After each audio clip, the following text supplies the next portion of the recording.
నమస్తే welcome to ప్రజా voice. ఏదైతే తెలంగాణ రాష్ట్రంలో మొన్న ఒక 3 రోజుల కిందట మంత్రి పదవులు ముగ్గురికి ఇవ్వడం జరిగింది కాంగ్రెస్ ప్రభుత్వంలో.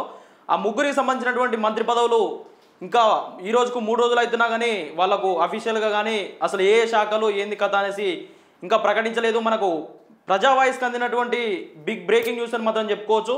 అసలు ఈ ముగ్గురు మంత్రులకు ఏ శాఖలు ఇచ్చిరో ఒకసారి మాత్రం చూసుకునే ప్రయత్నం చేద్దాం.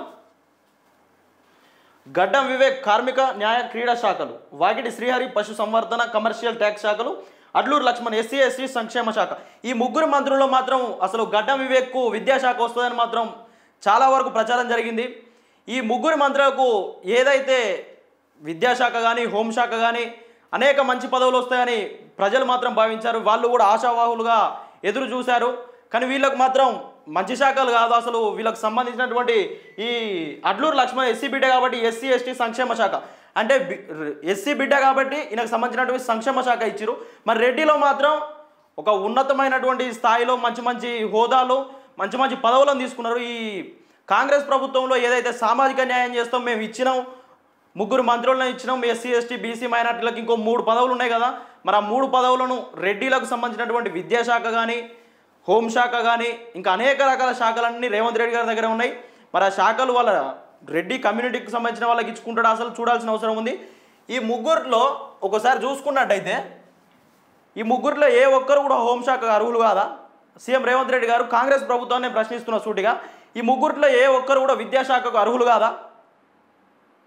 అంటే బడుగు బలహీన వర్గాలకు మేము ఇస్తాం, మేము చేస్తాం, కాంగ్రెస్ ప్రభుత్వం న్యాయం అంటే ఏడా ఉంది న్యాయం? ఒక్కొక్క రెడ్డి దగ్గర ఒక్కొక్కరి దగ్గర 2-3 పదవులు పెట్టుకోరు. రెడ్డి వెంకటరెడ్డి ఉన్నాడు, ఆయన దగ్గర 2 పదవులు, రోడ్లు భవనాలు సినిమాటోగ్రఫీ. అక్కడ పొంగులేటి శ్రీనివాసరెడ్డి చూసుకుంటే రెవెన్యూ శాఖ. అన్ని శాఖలను రెడ్డిల దగ్గర పెట్టుకొని ఏడ జరుగుతుంది సామాజిక న్యాయం? కాంగ్రెస్ ప్రభుత్వం అంటే బడుగు బలహీన వర్గాలకు న్యాయం చేస్తామని చెప్తున్నారు కదా, ఇదేనా బడుగు బలహీన వర్గాలకు న్యాయం అంటే? అసలు వీళ్ళకు ఇచ్చిన మంత్రి పదవి ఇగానే సరిపోతుందా? పదవులన్నీ మీ దగ్గర పెట్టుకొని మంచి మంచి హోదాలు మంచి మంచి పదవులు పెట్టుకొని వీళ్ళకి ఇచ్చేది మీరు. అసలు గడ్డం వివేక్ చూసుకుని మాత్రం కార్మిక న్యాయ క్రీడా శాఖలు. అంటే గడ్డం వివేక్ కొంత ఆయన ప్రాతినిధ్యం వహిస్తున్న ఏరియాలో సింగరేణి ఎంప్లాయీస్ ఎక్కువ ఉంటారు కాబట్టి ఆయనకు కొంత కార్మికులకు మాత్రం న్యాయం జరుగుతుందని చెప్పుకోవచ్చు.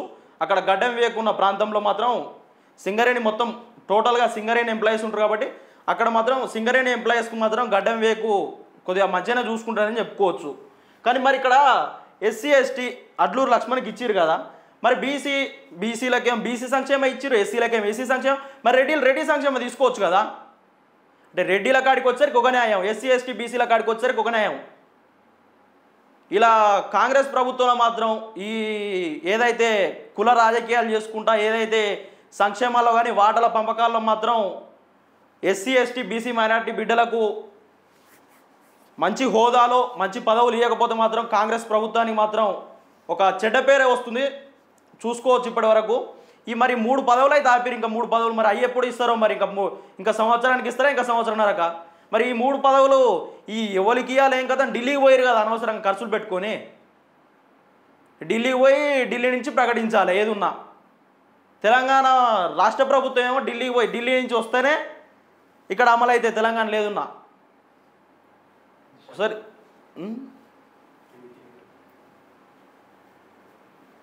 ఇగో కొత్త మంత్రులకు శాఖలు ఖరారు.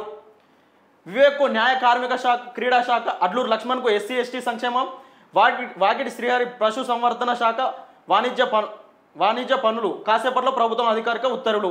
ఇంకా అధికారికంగా మాత్రం ప్రభుత్వం అయితే ప్రకటించలేదు. మనకు వచ్చినటువంటి ఎక్స్క్లూజివ్ బిగ్ బ్రేకింగ్ అని మాత్రం చెప్పుకోవచ్చు. తెలంగాణలో కొత్తగా ప్రమాణ స్వీకారం చేసిన మంత్రుల శాఖలు కేటాయింపు అంశం ఉత్కంఠ రేపుతుంది.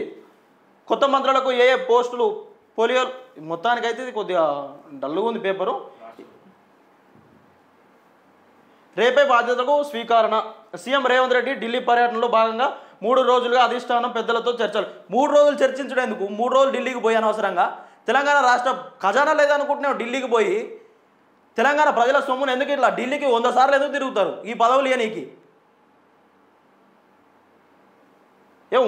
ఏ ఒక్కరికి కూడా విద్యాశాఖ అసలు గవర్నమెంట్ ఏర్పడి సంవత్సరంన్నర అవుతుంది, ఇంతవరకు విద్యాశాఖ గతిరేడు తెలంగాణలో. మళ్ళీ చెప్పుకుంటారు బాగా మా ప్రభుత్వం చేస్తున్నాం, మేము చేస్తున్నాం, ఏడే చేస్తున్నారు. ఏ ఒక్కరికి కూడా విద్యాశాఖ కానీ హోంశాఖ కానీ ల్యాండ్ ఆర్డర్ ప్రాబ్లం వస్తే హోంశాఖ లేడు, ఇజ్జత్ పోతుంది తెలంగాణలో చెప్పుకుంటే. అన్ని రేవంత్ రెడ్డి గారి దగ్గర, అన్ని సీఎం గారి దగ్గరనే పెట్టుకుని ఇంకెన్ని రోజులు చేస్తారు ఈ రాజకీయం?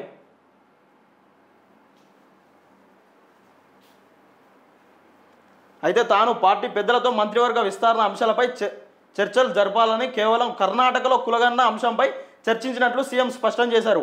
అయితే ఈ పర్యటన ముగించుకొని హైదరాబాద్కు చేరుకోగానే ఆ రాత్రి కొత్త శాఖల కేటాయింపై అధికారిక ప్రకటన వెలువడే అవకాశాలు ఉన్నాయి. ఇవాళ శాఖల కేటాయింపు జరిగితే కొత్త మంత్రులు రేపు బాధ్యతలు స్వీకారం చుట్టున్నట్లు ఈ మేరకు సెక్రటేరియట్ ఛాంబర్లో సాధారణ పరిశీలన శాఖ అధికారులు సిద్ధం చేస్తున్నారు.